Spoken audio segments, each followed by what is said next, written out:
असे बरेच महापुरुषाचे चित्त जैसे झाली या वस्तुगत असं दृष्टांत दिला. हा दृष्टांत काय आहे? सिद्धांत आहे. परंतु तिथं देतात तैसे तोम आघवे तोमपद, हे संपूर्ण जे तोमपद आहे म्हणजे तोमपदाचा जो लक्ष्यार्थ आहे तो जसा तत्पदी सामावे तसा तो तत्पदामध्ये काय होतो? समाविष्ट होतो.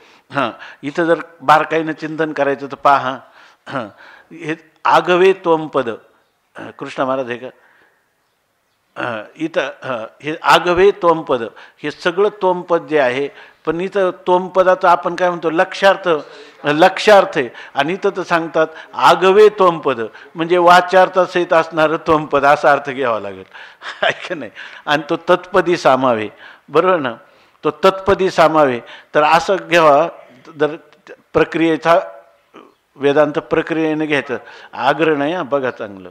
तर या ठिकाणी हा जो दृष्टांत माऊली देतात, त्वमपद आगवे, बरोबर ना, आणि तत्पदी सामावे म्हणजे तत्पदाच्या वाच्यार्थामध्ये सामावे का लक्षार्थामध्ये सामावे? त्वत्पदाच्या त्वत्पद जे आहे, त्वमपद जे आहे ते तत्पदामध्ये त्वमपद कुठं सामावे? तत्पदामध्ये. अहम ब्रह्मास्मीमध्ये जे त्वमपद आहे ते तत्पदामध्ये समाविष्ट होतं की नाही?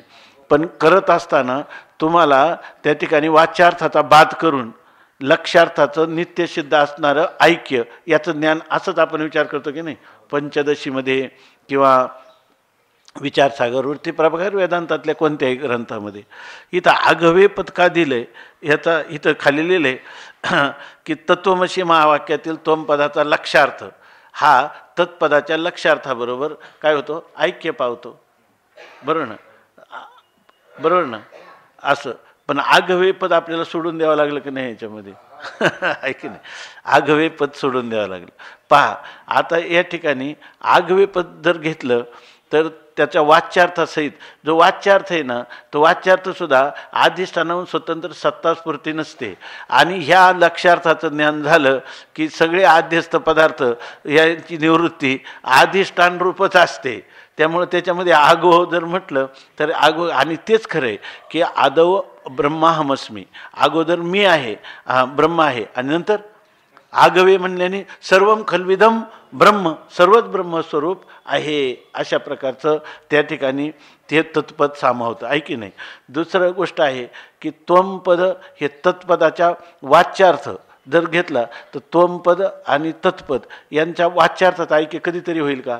कधीच होणार नाही, बरोबर आहे ना? लक्षार्थाने ऐक्य आहेच आहे, पण त्याचा असणारा वाच्यार्थातला जो उपाधी भाग आहे तो उपाधी भाग तरी तो खऱ्या अर्थाने अधिष्ठान स्वरूपच आहे का अधिष्ठानाहून भिन्न आहे? स्वरूपच आहे. फक्त काय अज्ञान कालामध्ये त्या उपाधी भागाला वाच्यार्थामध्ये भिन्न जीवाला अज्ञानी जीवाची समजूत पटवण्यासाठी केलेला आहे. का तत्वता तो ब्रह्मरूपचा अंश आहे? का रज्जूला पाहतो सर्प म्हणतो? का रज्जूची रज्जू उत्पन्न झाला का रज्जू निवृत्त झाला? आहे की नाही? हात लावतो घटाला, हात लावतो मातीला आणि त्याला म्हणतो घट.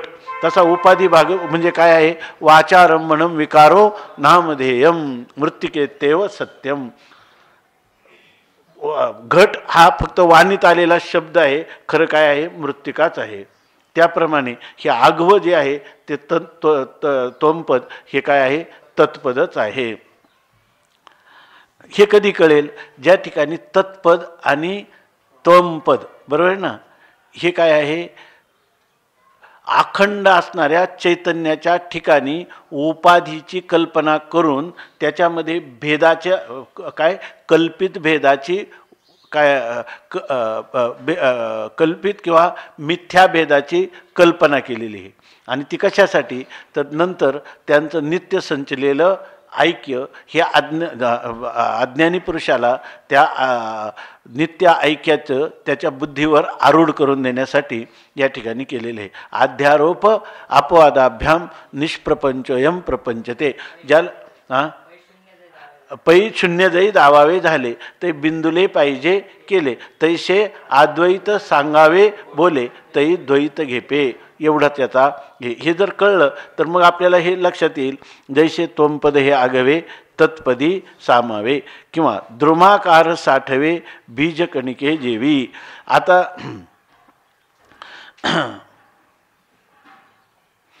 द्रुमाकार म्हणजे वृक्षाचा सगळा आकार आहे तो जेवी बीजकणिके साठवे.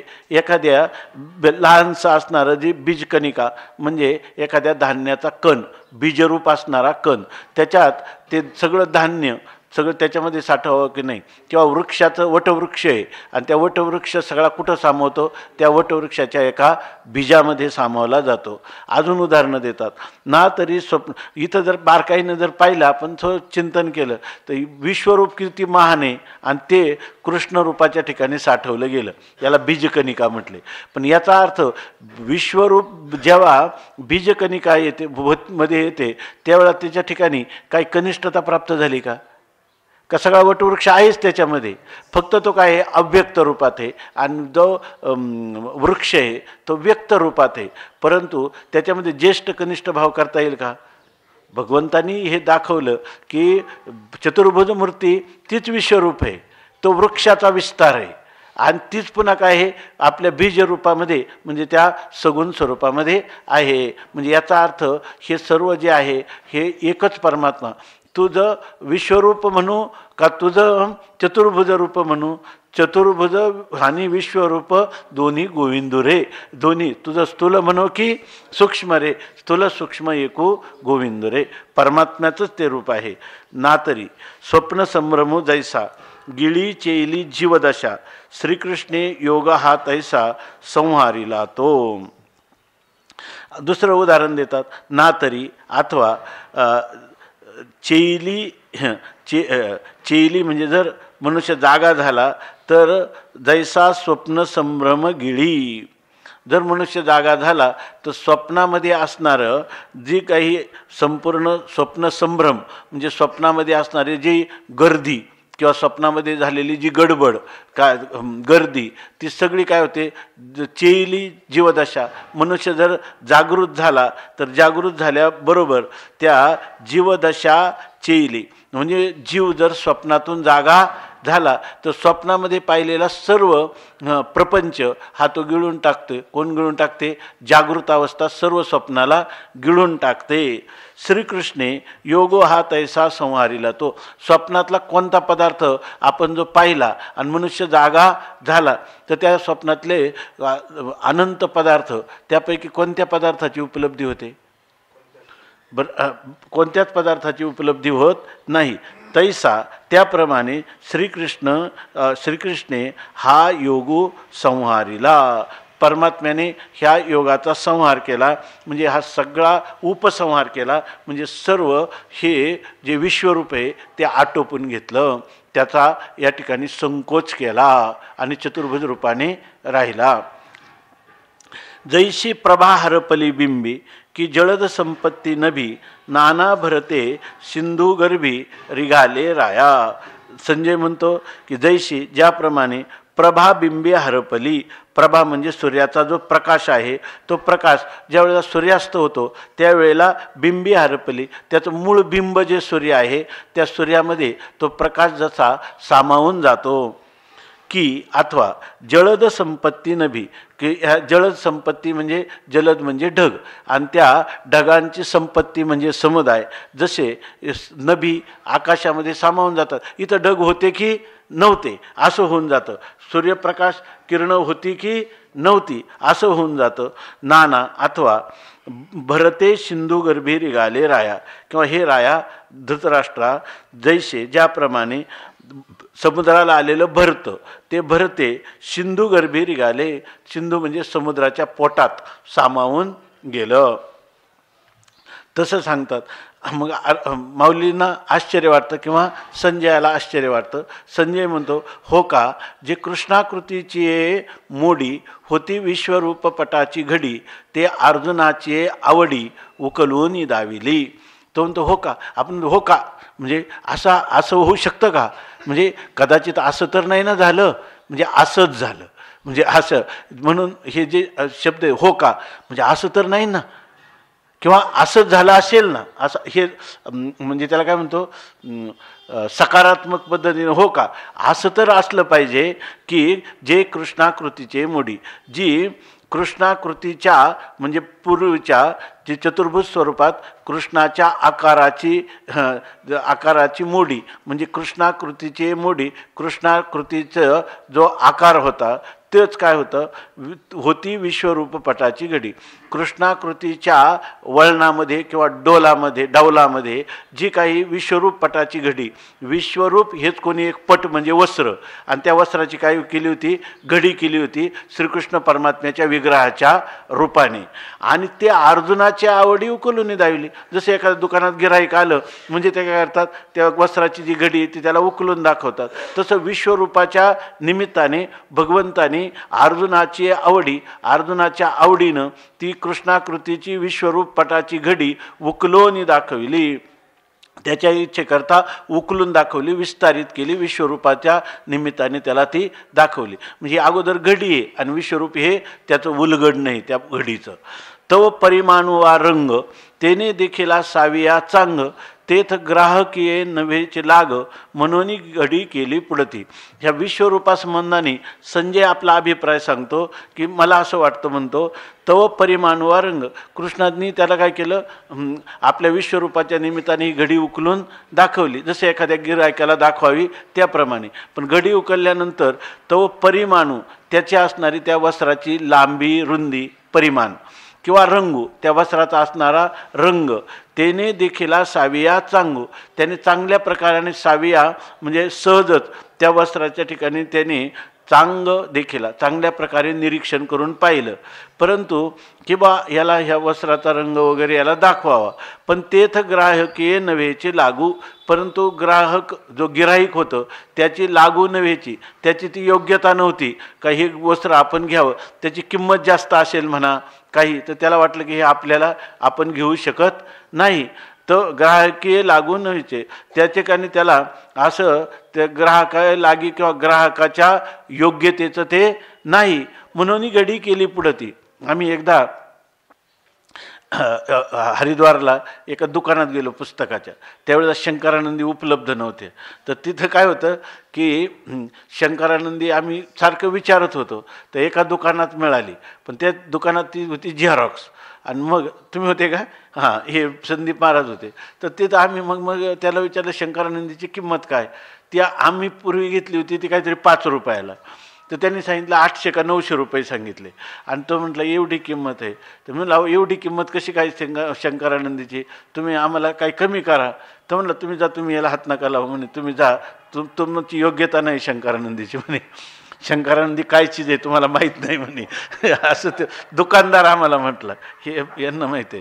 तर ते म्हटले तुम्हाला तुमची योग्यता नाही.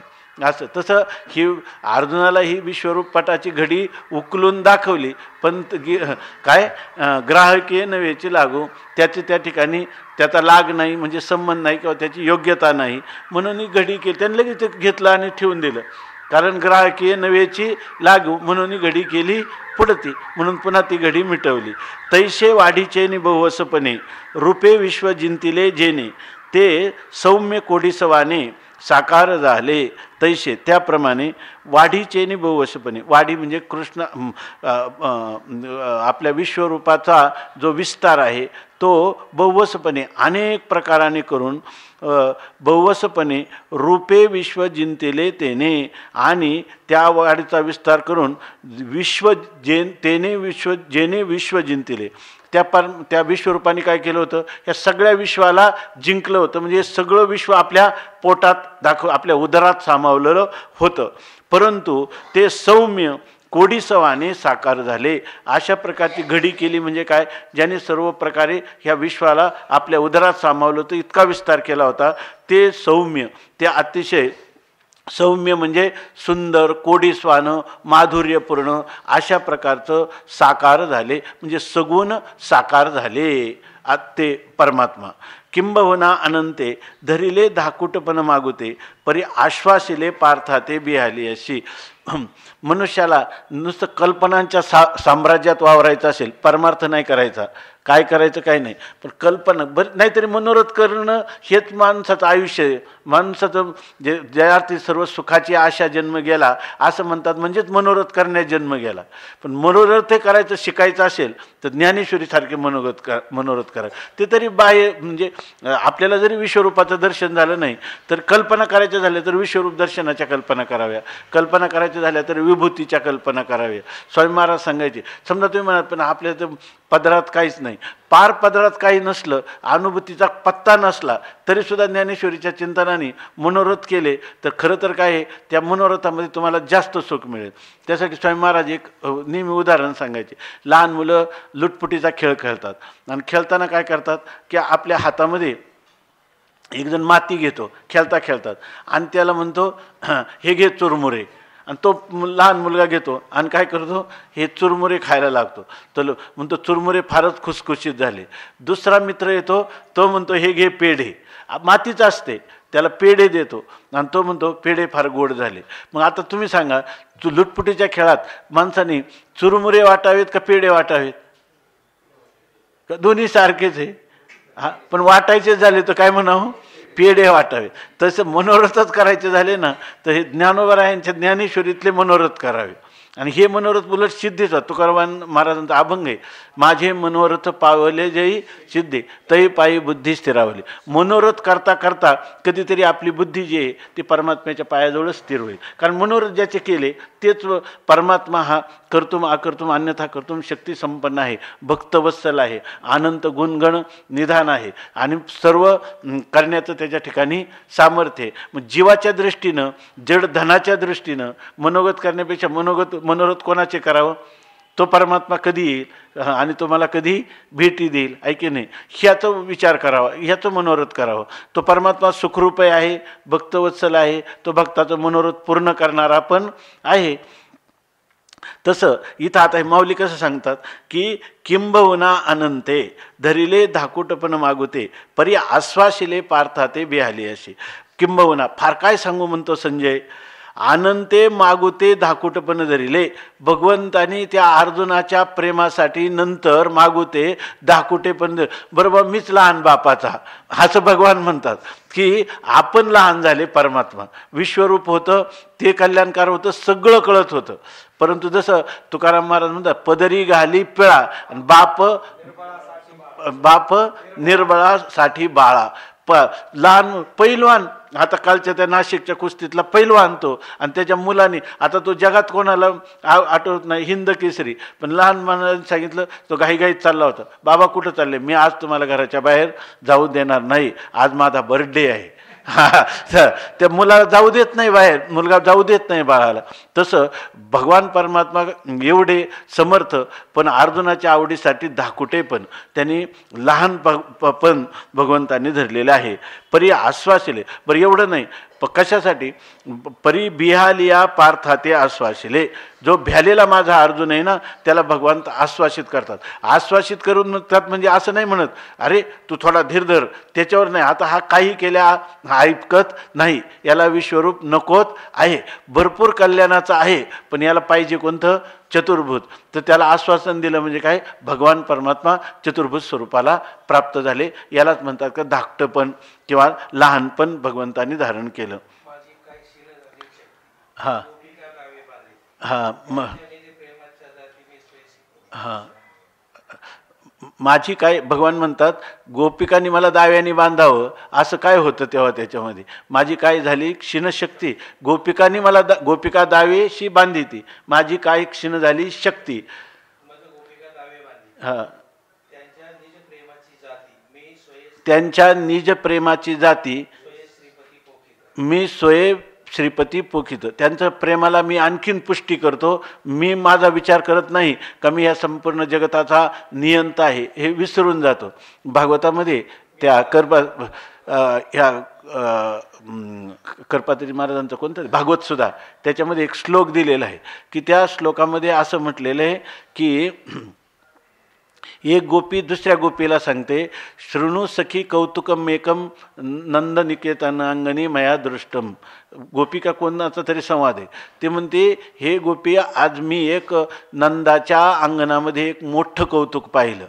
आणि ते कोणतं कौतुक पाहिलं तर ते काय म्हणतात, त्या गवळणी एक म्हणते तुला लोण्याचा गोळा देते आणि मला नाचून दाखव, आणि तो परमात्मा त्यांच्या बोलण्याने नाचतो. तर तिथं असं म्हटले त्या कवीनं की शृणुसखी कौतुकमेकम नंदनिकेतनांगणे मया दृष्टम धुली धुसरितांगम, काहीतरी नृत्यती वेदांत सिद्धांत. हा जो वेदांताचा सिद्धांत आहे ना, काय एकमेवा द्वितीयम ब्रह्म, आणि ते ब्रह्म जे नेहनानास्ति किंचन, आणि ते ब्रह्म त्या गोपिकांच्या सांगण्यावरून नंदाच्या अंगणामध्ये नाचत आहे. हे सर्वात मोठं आश्चर्य आहे. कशाचं बळ आहे हे सगळं? प्रेमाचं बळ आहे. म्हणून म्हणतात परी आश्वासिले पार्था ते बिहाले, अशी माझा अर्जुन बिहालेला आहे ना, त्याला आश्वासित करणं, धीर देणं, त्याचं सांत्वना करणं हे माझं काम आहे. हे इथं हेच भगवान विश्वरूप होता, तो पुन्हा चतुर्भुज झाला. काय आश्चर्य! याचं माऊलींना आश्चर्य वाटत नाही, संजयाला आश्चर्य वाटत नाही, आवडीचं आश्चर्य वाटतं. काय देवाला ह्या भक्ताची आवड आहे, ह्या आवडीचं आश्चर्य वाटतं. म्हणून म्हणतात हे झालं कसं? अर्जुनाची स्थिती काय झाली? जो स्वप्नी स्वर्गी गेला तो अवसात जैसा चेला, तैसा विस्मय झाला किरीटीशी. ते म्हणतात जो स्वप्नी स्वर्गात गेला, एखादा माणूस स्वप्नात कुठे गेला? इंद्राच्या राज्यात गेला, आणि इतकं स्वप्नात गेला हे सांगितलेले, आणि तो अवसात जैसा चेला, आणि तो अकस्मात जागा झाला. तैसा विस्मय, जागा झाला. तो म्हणतो काय हो, मी स्वर्गात गेलो, एवढं पाहिलं, आता त्याला काय राहिलं? फक्त विस्मय, आश्चर्य. आणि पानं जागा झाल्यावर काहीच राहिलं नाही. इंद्र पदाधिक भोगही राहिले नाही, इंद्र दिसत नाही, काहीच दिसत नाही. असं जसं आश्चर्य होतं, तैसा किरीटीची विस्मय झाला, तसं किरीटीला झालं. जागा झाल्यावर जसं स्वप्न मावळतं, हे जे विश्वरूप पाहत होतो ते कुठे गेलं? अरे ते तर स्वप्नातलंच होतं. तैसा विस्मय झाला किरीटीशी. ती आगवीची माग होती. जिवंते भेट, चुकलं का काही? ते विश्वरूप होतं. अर्जुनाला जेव्हा चतुर्भुज रूप दिसलं तो म्हणतो हे तर स्वप्नच होतं. आहे की नाही? ह्या स्वप्नापेक्षा ते स्वप्न मोठं होतं सारखेच. ते आगवीची मागुती, जिवंते भेटली प्रकृती, आता जिताने श्रीमूर्ती झाले या. आता म्हणतो ती आगवीची. ती आगवीची म्हणजे काय? जी हा नाही पुढे राहिले का काही? हां, इकडचं पान ज्यादा उघडलंय ना, तरी गुरुकृपे सवे ओसरल्या प्रपंच ज्ञान आगवे, स्फुरे तत्वतेवी पांडवे श्रीमूर्ती देखील. हे इथं पण सिद्धांत सांगतात. हा सिद्धांत कोणता आहे माहिती आहे का? ना तरी अथवा गुरुकृपे सवे, एखाद्या मनुष्याला गुरुकृपा प्राप्त झाली की आगवे प्रपंच ज्ञान ओसरल्या, त्याला ह्या संपूर्ण प्रपंचाचं जे ज्ञान आहे ते ज्ञान काय होतं? ओसरून जातं. म्हणजे ते प्रपंचाविषयी काय होतं? प्रपंचाचं ज्ञान ओसरतं. म्हणजे काय? हा सगळा प्रपंच सत्य आहे असं जे वाटत होतं ते आता काय वाटायला लागतं? हा प्रपंच मिथ्या आहे. फलकटतो संसार येथ सार भगवंत, असं त्याला वाटायला लागतं. पण हे कधी होतं? गुरुकृपेने होतं. म्हणजे खरी गुरुकृपा झाली तेव्हाच म्हणायचं की ज्याला हा प्रपंच मिथ्या वाटायला लागला. आणि ते मिथ्या झाल्यानंतर कशामुळे मिथ्या होतं? तो अहम ब्रह्मास्मी अशी वृत्ती होते.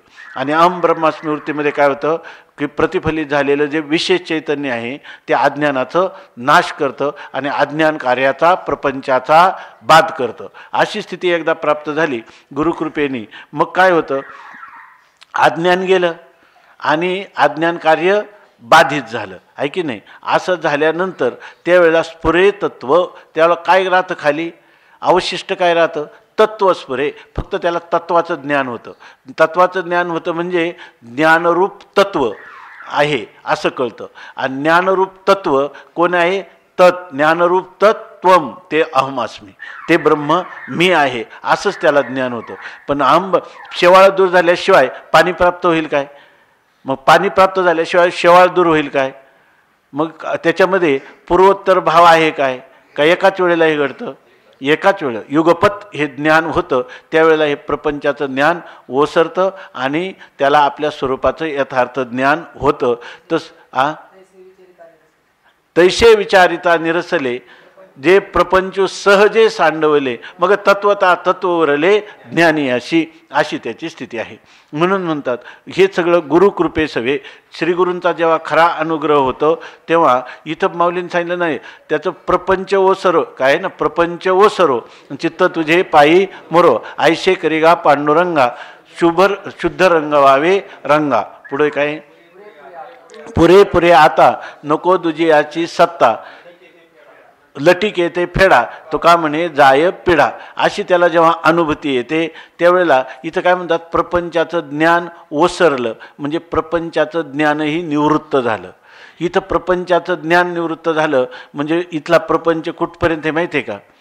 ज्या ज्ञानाने अहम ब्रह्मास्मी ह्या ज्ञानाने ज्या वेळेला ह्या प्रपंचाचा निराश केला प्रपंचाच्या कारणासहित कार्याचा निराश केला पण ती वृत्ती जी आहे ना अहम ब्रह्मास्मी ही वृत्ती जोपर्यंत स्फुरत असेल ती वृत्ती जोपर्यंत असेल तर तो सुद्धा प्रपंचातलाच भाग आहे. म्हणून त्यांनी सांगितलं तुका म्हणे अहम ब्रह्म तुका म्हणे अहम ब्रह्म आड येऊन येदी भ्रम. मग ज्या वृत्ती ज्ञानाने अज्ञानाला घालवली ती वृत्ती त्या ठिकाणी राहते का ती निवृत्त होते.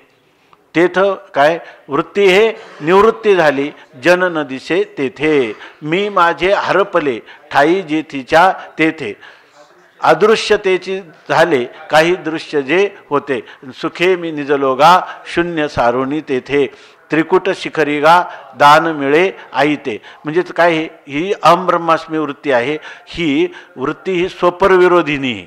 म्हणून ती काय करते अज्ञानाचा नाश करते आणि स्वतःही निवृत्त होते. तेव्हा ओसरल्या प्रपंच ज्ञान आगवे. त्यावेळेला ही वृत्ती जेव्हा निवृत्त होते तेव्हा खऱ्या अर्थाने ह्या प्रपंचाचं ज्ञान ते ज्ञान निरस्त झालं असं होतं. आणि मग स्फुरे ते तत्व आणि मग खायला राहतं स्फुरद्रूप काय राहतं फक्त तत्वच राहतं. हे हा सिद्धांत सांगितला. आणि कशासाठी सांगितलं माहिती का तेवी पांडवे श्रीमूर्ती देखील त्याप्रमाणे अर्जुनाने काय केलं विश्वरूपातून बीजकणिकेप्रमाणे साठवलेली मूर्ती जी भगवान श्रीकृष्ण परमात्म्याची चतुर्भुज मूर्ती ती अर्जुनाने पाहिली. याला म्हणतात प्रतिभा. आणि हे कसं आहे की याच्या ठिकाणी दृष्टांत सुद्धा सांगत असताना सिद्धांत हा आपण सांगतोय आणि सामान्य गोष्टी साठी सांगतो असं वाटू नये. ही ज्ञानोबा म्हणजे इतकी माणसांनी काही झालं तर आपल्या डोळ्यापुढं काय पाहिजे वेदांत सिद्धांत पाहिजे. दृष्टांत सिद्धांतासाठी नाही सिद्धांत दृष्टांतासाठी. अशा प्रकारे माऊलीने दिसतं 2-3 स्थळं तर आपल्याला सगळ्यांना माहीत आहेत. स्फुरे तत्वतेवी पांडवे श्रीमूर्ती देखील तया पांडवा ऐशी चित्ती आड विश्वरूपाची जवनिका होती ते फिटोनी गेली परवती हे भले झाले. तया पांडवा ऐशे चित्ती त्या अर्जुनाच्या चित्ती ऐशे त्या अर्जुनाच्या चित्तात असं वाटत होतं का ही विश्वरूप म्हणजे काय आहे आड विश्वरूपाची जवनिका होती. विश्वरूपाची जवनिका आड होती.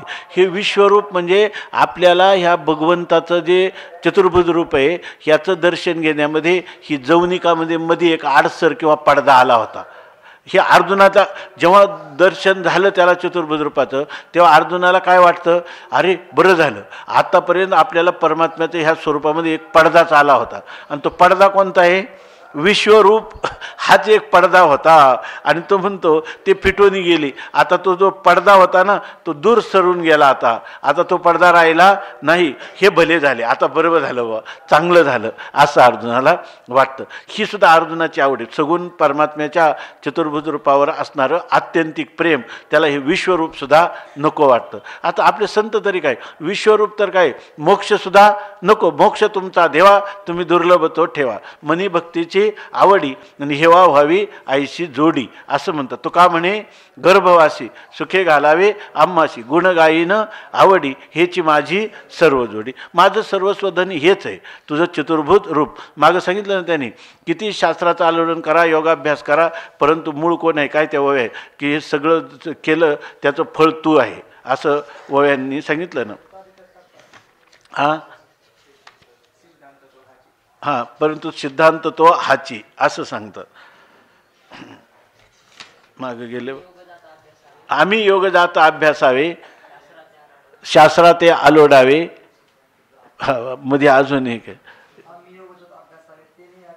आम्ही योग जाता अभ्यासावे तेने याचे अनुभव यावे शास्त्राते आलोडावे सिद्धांत तो हाची.